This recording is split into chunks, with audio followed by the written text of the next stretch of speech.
ప్రభు ఘనమైన నామమునకు మహిమ కలుగునుగాక. మన ప్రభువును రక్షకుడునునైన యేసుక్రీస్తుల వారి యొక్క ప్రశస్తమైన నామమునకి మహిమ ఘనత ప్రభావములు యుగ యుగములకు కలుగునుగాక.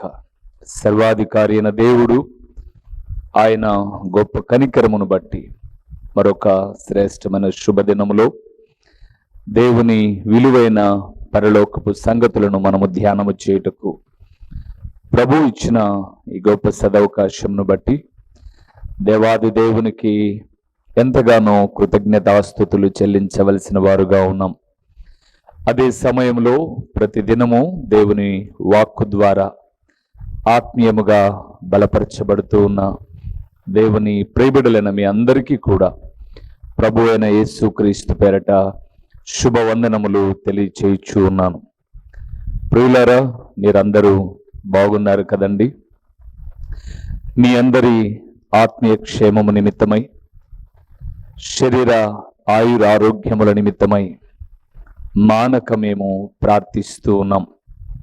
ఎందుకనగా మీరు క్షేమముగా ఆరోగ్యంగా ఉన్నప్పుడు మరికొన్ని దేవుని మాటలు వినడానికి, ప్రభు యొక్క రాకడకు సిద్ధపరచబడ్డానికి ఎంతగానో ఉపయోగకరంగా ఉంటుంది. కాబట్టి దేవుని సన్నిధానంలో మీ అందరి కొరకు మేము ప్రార్థిస్తూ ఉన్నాం. మీరు కూడా మా గురించి ప్రార్థిస్తూ ఉన్నారు అని మేము విశ్వసిస్తూ ఉన్నాం. దేవుని ప్రియబిడ్డలారా, ఈ రీతిగా వేద గ్రంథం సెలవిస్తుంది, ఒకరి కొరకు ఒకరము ప్రార్థించుకోవాలని. ఇది దేవుని ప్రియబిడ్డలముగా మన బాధ్యతగా మనము ఎంచుతాం. మంచిది. ఈ దినమున నేను ప్రభువుని అడుగుతున్నప్పుడు, దేవా, ఏ విషయాలు నీ బిడ్డలతో పంచుకోవాలి, ఎలాంటి మాటలు చెప్పమంటారు అని అడిగినప్పుడు ఆయన మీతో చెప్పమన్న మాట, దేవుని నమ్మిన వారు ఎలాగూ ఉంటే ఆయనకు శిష్యులగుతారు. దేవుని నమ్మిన వారు ఏ రీతిగా ఉంటే, ఎలాగూ ఉంటే వారు దేవునికి శిష్యులగుతారు. ప్రభునందు ప్రియులారా, శిష్యుడు అనబడేవాడు నేర్చుకునేవాడు, గురువు దగ్గర విద్యను అభ్యసించేవాడు, అనేకమైన విషయాలు నేర్చుకునేవాడు, దేవుని సన్నిధానములో నేర్చుకుంటూ గురువు యొక్క స్థాయిలోనికి వెళ్ళాలి అని ఎదురు చూసేవాడు. అయితే నేను జ్ఞాపకం చేస్తున్నాను, నేర్చుకోవడం అంత సులభమైన పని కాదు. అదేముంది చేసేయచ్చు అని అంటాం, కానీ కష్టమండి. గురువు యొక్క విధి విధానాలు, పనిలో తను చేసేటటువంటి ఏకాగ్రతను, అతను అవలంబించేటటువంటి లక్షణాలను మనము జాగ్రత్తగా చూసి మరి జాగ్రత్తగా ఆ అడుగు జాడల్లో నడవగలిగితే కొన్నింటినైనా మనం చేయగలం. గురువును మించిన శిష్యులు కాలేకపోయినా ఈయన శిష్యుడు అని చెప్పుకునే రీతిగా ఉండడానికి ఉపయోగకరంగా ఉంటుంది. రండి వాక్య భాగంలోనికి వెళ్దాం. ఎలాగుంటే శిష్యులవుతామో చాలా విషయాలు నేను రాశాను. సాధ్యమైనంత వరకు కొన్నింటినైనా మీతో నేను చెప్పడానికి, పరమ గురువు నిజ గురువు అయినటువంటి యేసు ప్రభుల వారి యొక్క అడుగు జాడలలో మనం నడిచి ఏ ఏ విషయాలు నేర్చుకోవాలో కొన్నింటిని మనం చూద్దాం. సరేనా?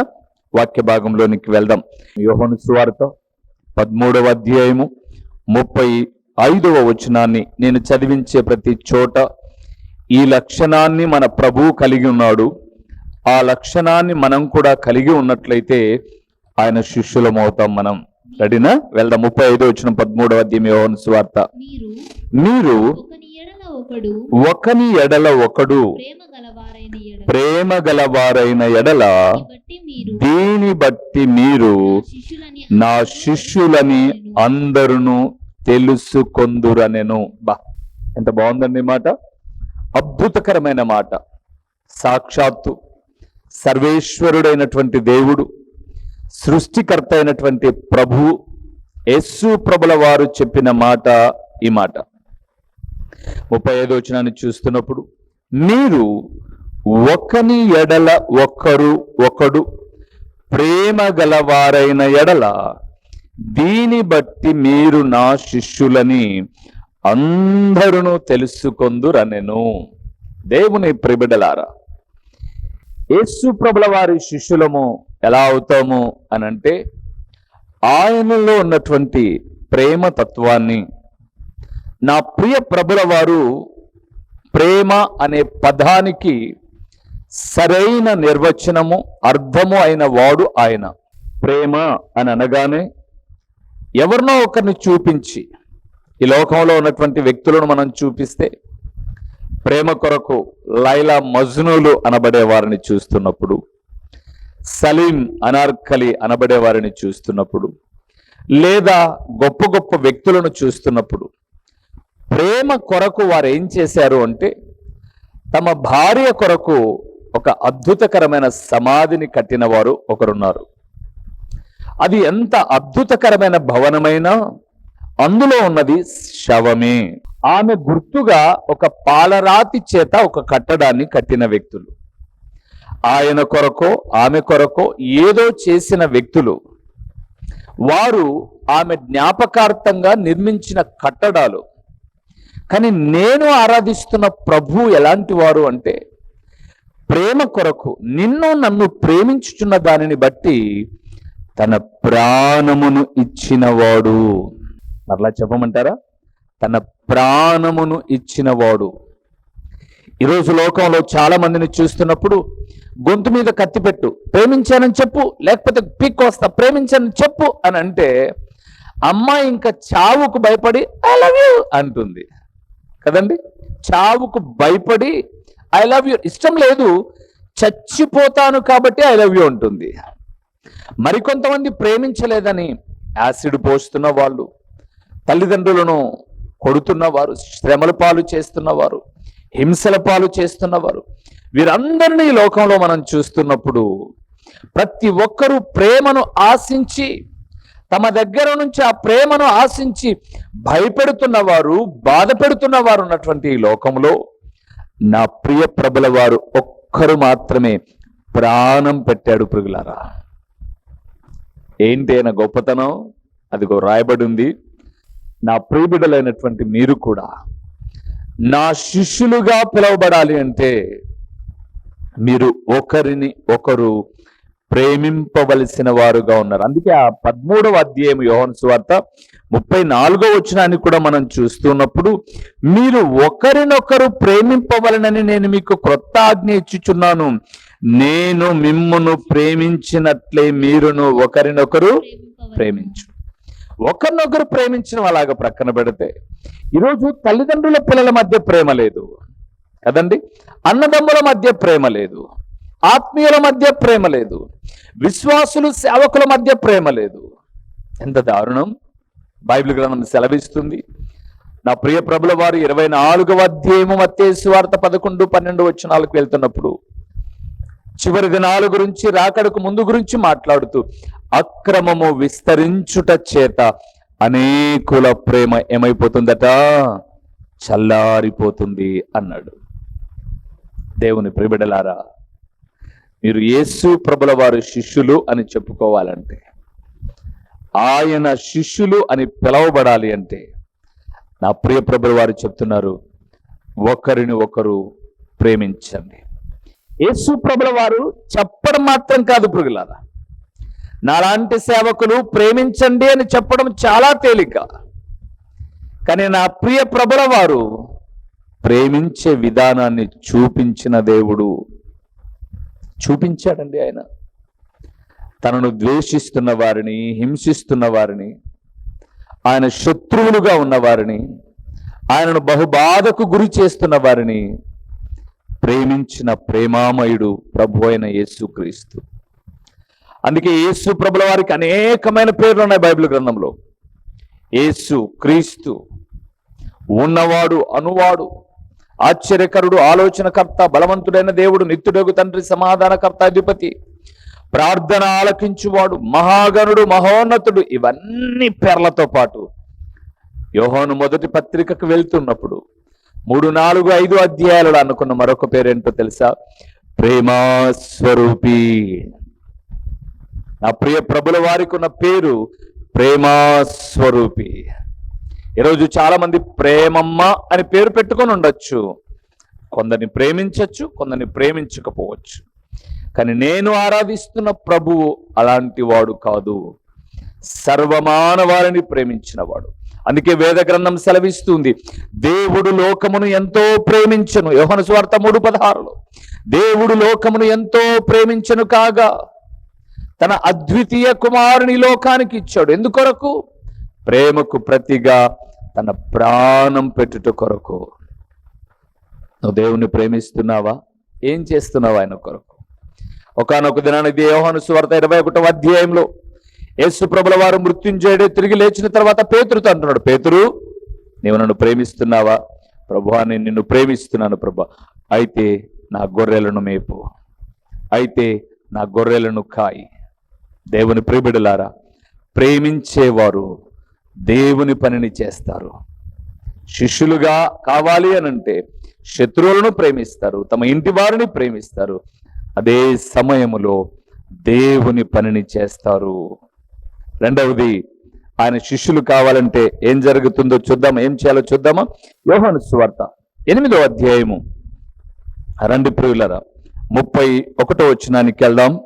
ఎలాగా ఆయన శిష్యులం అవుతామో యోహాను సువార్త 8వ అధ్యాయము 31వ వచనాన్ని చదువుకుంటూ ఉన్నాం. కాబట్టి యేసు తనను నమ్మిన యూదులతో, ఆ మాట చూడండి ప్రియులారా, మీరు నా వాక్యమందు నిలిచిన వారైతే నిజముగా నాకు శిష్యులై ఉండి సత్యమును గ్రహించెదరు. చాలు. రెండవది ప్రియులారా, మొదటిది యేసు ప్రభుల వారి శిష్యులు కావాలి అనంటే ఒకరిని ఒకరు ప్రేమించాలి. రెండవది యేసు ప్రభుల వారి శిష్యులు కావాలి అంటే ఆయన అంటున్నాడు, నా వాక్యమందు నిలిచిన వారైన ఎడల మీరు నా శిష్యులగుదురు. దేవుని ప్రియబిడ్డలారా, ఈరోజు ఒక దైవ సేవకుడిగా జ్ఞాపకం చేస్తున్నాను. ఎంతమంది వాక్యములో నిలిచి ఉన్నారు? ఎంతమంది వాక్యానికి కట్టుబడి ఉన్నారు? వాక్యము హెచ్చరిస్తున్నప్పుడు, గద్దిస్తున్నప్పుడు, మందలిస్తూ ఉన్నప్పుడు, ఏది ఏమైనా సరే ఈ వాక్యమందు మేము నిలిచి ఉంటాం అనేవారు కరువైపోయారు ప్రియులారా. అనేక మంది దేవుని వాక్యమందు నిలిచి ఉండకపోగా ఆయనలో నుంచి వేరైపోతున్నారండి. అందుకే మీరు యోహాను సువార్త 6వ అధ్యాయము 60 నుంచి 66 వచనాలు చదువుతూ ఉన్నప్పుడు ఇది కఠినమైన బోధ అని అనుకొని, ఈ వాక్యము కఠినమైనది అని అనుకొని చాలా మంది యేసు ప్రభుల వారి శిష్యులు ఆయన నుంచి వెనక్కి వెళ్ళిపోయారు. 66వ వచనంలో యేసు ప్రభుల వారు మిగిలి ఉన్న శిష్యులతో మాట్లాడుతుంటున్నాడు. పేతురు, యోహానులు, యాకోబు నిలిచున్నప్పుడు మీరు కూడా వెనక్కి వెళ్ళిపోవాలన్నారా అని అడిగారు. అప్పుడు వారు అంటారండి, 67, 68 వచనాలకు వెళ్తున్నప్పుడు, ఎక్కడికి వెళ్తాం ప్రభువా? నీ మాటలే నిత్య జీవపు ఊటలు. నీ వాక్యమును విడిచి మేము ఎక్కడికి వెళ్ళం ప్రభువా.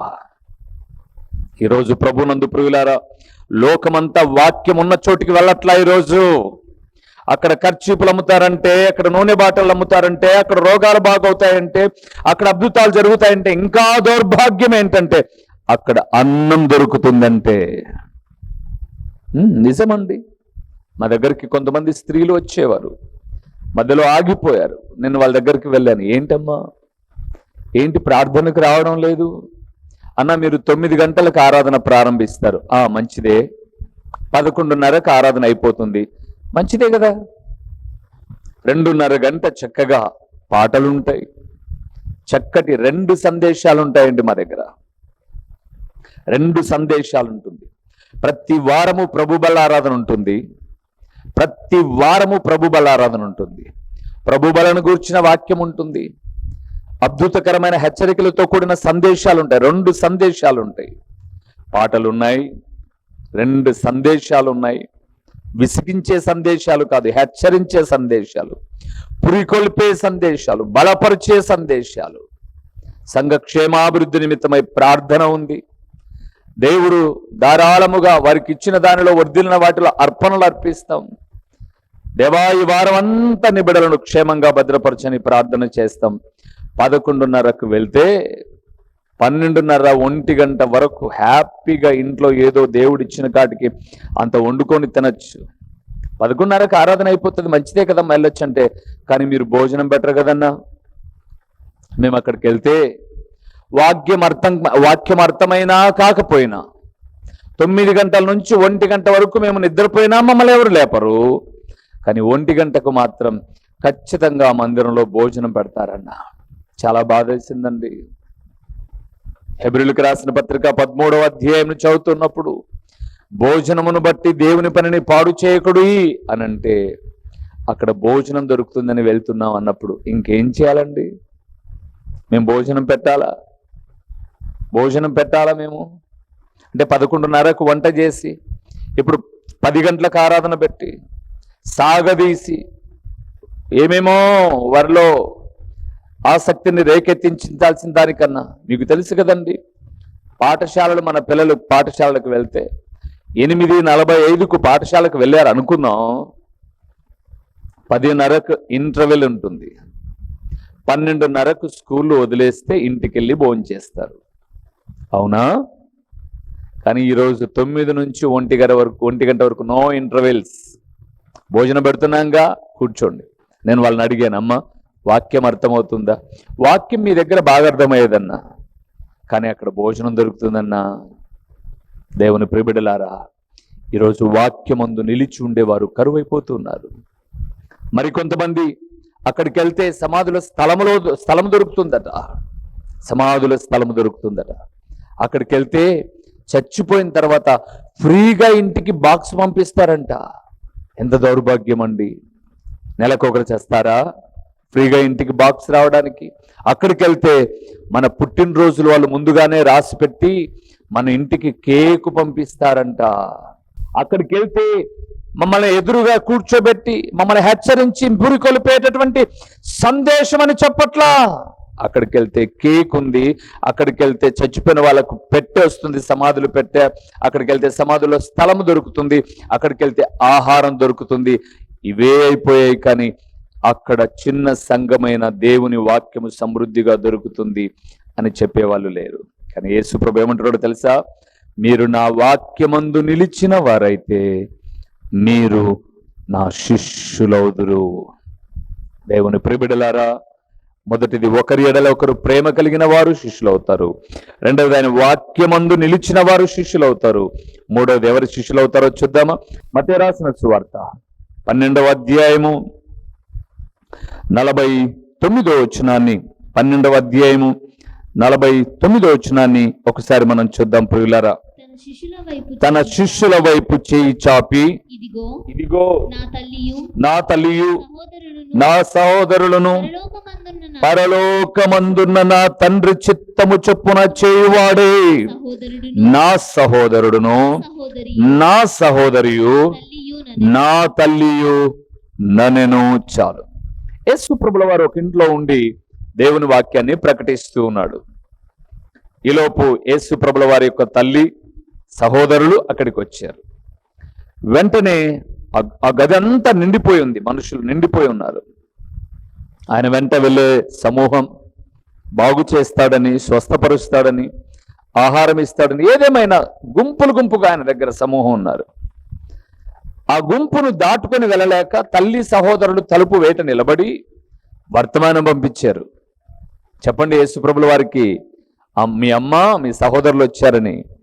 ఒక్క నుంచి ఎవరో వచ్చి అంటున్నారు, యేసుప్రభువా మీ తల్లి మీ సహోదరులు వచ్చి తలుపు బయట ఉన్నారు, పిలవమంటారా, మీరు వస్తారా అని అడిగారు. యేసు ప్రభుల వారు అన్నారండి, మా అమ్మ వచ్చిందా కదండి, మా అన్నదమ్ములు వచ్చారా. ఈరోజు చాలా చోట్ల సంఘాలలో కుటుంబ ఆధిపత్యం, భార్యదే శాసనం, సేవకుని భార్యదే శాసనం. సేవకుని పిల్లలు ఎట్లా తిరిగినా పర్లేదు, వాళ్ళు ఏం చేసినా పర్లేదు, వాళ్ళని ఏమనకూడదు, విశ్వాసులు మాత్రం గద్దిస్తారు. సినిమా వారసత్వం వచ్చినట్లుగా, రాజకీయ వారసత్వం వచ్చినట్టుగా సంఘములో కూడా తండ్రి పెద్దగా ఉంటే తర్వాత పిల్లలు, ఇలాగ వారసత్వం. వారికి అధిక ప్రాధాన్యత, ప్రత్యేకమైన కుర్చీలు వేసి కూర్చోబెడతారు కదండి. సేవకులు భార్యలు ఎలాగున్నారంటే, సేవకుడు ఏ సోఫాలో కూర్చుంటే అలాంటి సోఫా ఆమెకు, లేదా సేవకుడికి ఎదురుగా కుర్చీలో కూర్చుంటే అమ్మగారికి కుడివైపున కుర్చీ.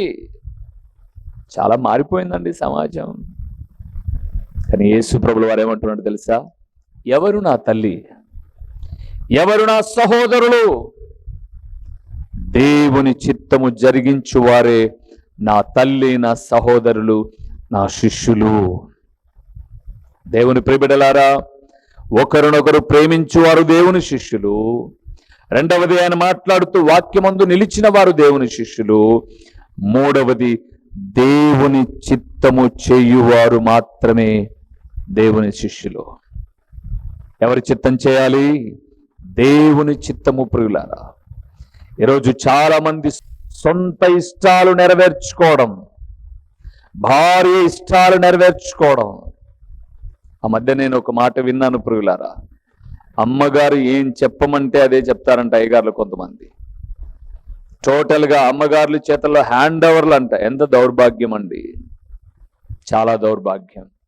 కానీ దేవుడు అంటున్నాడు, దేవుని చిత్తము జరిగించువారే నా శిష్యులు, నా తల్లి, నా సహోదరులు.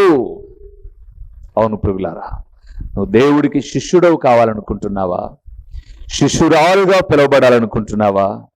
నా ప్రియ ప్రభులు వారు మాట్లాడుతున్నారు, ఒకరినొకరు ప్రేమించండి, దేవుని వాక్యమందు నిలిచి ఉండండి. మూడవది, దేవుని చిత్తమును జరిగించండి. నాలుగో విషయాన్ని చూద్దామా? ఎవరు దేవుని శిష్యులవుతారో? లూకా రాసిన సువార్త 14వ అధ్యాయము 25, 26 వచనాలు కలిసి ఉన్నాయి. 26వ వచనాన్ని మనం చదువుకుంటూ ఉన్నాం. బహుజన సమూహములు ఆయనతో కూడా వెళ్ళుచున్నప్పుడు ఆయన వారి తట్టు తిరిగి, ఎవడైనను నా యొద్దకు వచ్చి తన తండ్రిని, తల్లిని, భార్యను, పిల్లలను, అన్నదమ్ములను, అక్క చెల్లెండ్రను, తన ప్రాణమును స్వహా ద్వేషింపకుంటే వాడు నా శిష్యుడు కానేరడు. చాలు ప్రియులారా. నాలుగవది, ఎవరు శిష్యుడు అని అంటే అందరికన్నా, అక్కడ రాయబడింది చూశారో లేదో మీరు, తండ్రిని, తల్లిని, భార్యను, పిల్లలను, అన్నదమ్ములను, అక్క చెల్లెండ్రను, చివరిగా తన ప్రాణమును సహా ద్వేషించుట. అంటే వాళ్ళందరితో కాపురం చేయొద్దా? కుటుంబంగా ఉండొద్దా? వాళ్ళందరినీ త్రోసేయమని చెప్తున్నాడు దేవుడు? అది కాదు ప్రియులారా. దాని అర్థం, అందరికన్నా ఎక్కువగా నన్ను ప్రేమించువాడు నా శిష్యుడు. అందరికన్నా. అవునండి, మనం పాఠశాలలో పాఠాలు నేర్చుకునేటప్పుడు తల్లి, తండ్రి, గురువు, దైవం అన్నారు కదండి. తల్లి, తండ్రి, గురువు, దైవం అన్నారు. అంటే దైవం ఏ స్థానంలో ఉంది? ఏ స్థానంలో ఉన్నారు? చివరి స్థానంలో ఉన్నాడు. గుర్తు పెట్టుకోనండి ప్రియులారా. తల్లినిచ్చినవాడు దేవుడే, తండ్రినిచ్చినవాడు దేవుడే, గురువునిచ్చినవాడు దేవుడే, విద్యనిచ్చినవాడు దేవుడే, ఆయుష్నిచ్చినవాడు దేవుడే, ఆరోగ్యం ఇచ్చినవాడు దేవుడే, సర్వము సృష్టించినవాడు సృష్టికర్త అయిన దేవుడు. ఆ దేవుడు మొదటిలో ఉండాలి. గుర్తుపెట్టుకోండి, ఆ దేవుడు మొదటి స్థానంలో ఉండాలి ప్రియులారా. అమ్మా నాన్న మొదటి అయిపోతే, అమ్మా నాన్నను ఇచ్చినవాడు దేవుడు. తల్లి గర్భములో నిన్ను రూపింపబడక ముందే నేను నిన్ను ఎరిగి ఉన్నాను అని రాయబడింది లేఖనం. తల్లి గర్భములో రూపింపబడక ముందే, జగత్తు పునాది వేయబడక ముందే అని రాయబడింది వేద గ్రంథం. కాదండి, జగత్తు పునాది వేయబడక ముందే. అంటే ఈ సృష్టిని సృష్టించక ముందే నీ ఎడల ప్రణాళిక కలిగిన వాడు దేవుడు. ఆయన మొదటివాడు ప్రియులారా. అందుకే బైబిల్ గ్రంథం సెలవిస్తుంది, నేను మొదటి వాడను, చివరి వాడను, ఆదియు అంతమునైన వాడను. అందుకే అక్కడ రాయబడింది, అందరికన్నా ఎక్కువగా నన్ను ప్రేమించువాడే నా శిష్యుడు అని రాయబడింది. నా శిష్యుడు అని రాయబడింది. 14:27 చూడండి, లూకా రాసిన సువార్త. మరొక విషయం అక్కడ రాయబడింది.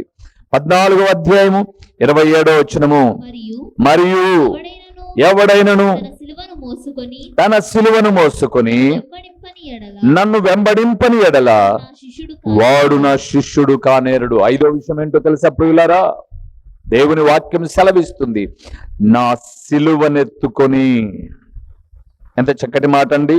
ఎవడైనను తన సిలువను మోసుకొని, మన్నించండి, ఆయన సిలువను కాదు, మన సిలువను. మనం చాలా మంది క్యారెక్టర్ లేకపోయినా గుడ్ ఫ్రైడే రోజు సిలువలు మోస్తున్నారు. అయ్యగారు వీధులలో సిలువలు మోస్తున్నారండి. సిలువ అంటే శ్రమలకు సాదృశ్యం. నీకెదురయ్యే శ్రమలను నీవు భరించుకుంటూ, నీకెదురయ్యే శ్రమలను నీవు అనుభవించుకుంటూ, దేవుని దూషించకుండా ఆయనను వెంబడించడమే ఆయన శిష్యుడవడం.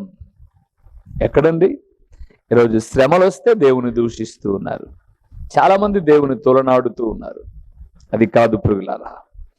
ఒకరినొకడు ప్రేమించువాడు దేవుని శిష్యుడు. దేవుని వాక్యమందు నిలిచినవాడు దేవుని శిష్యుడు. దేవుని చిత్తము జరిగించువాడు దేవుని శిష్యుడు. అన్నిటికన్నా ప్రభువును ఘనముగా ఎంచువాడు దేవుని శిష్యుడు. 5వదిగా మాట్లాడుతున్నాడు, తన శ్రమలను తను భరించుకుంటూ ఆయనను వెంబడించువాడు.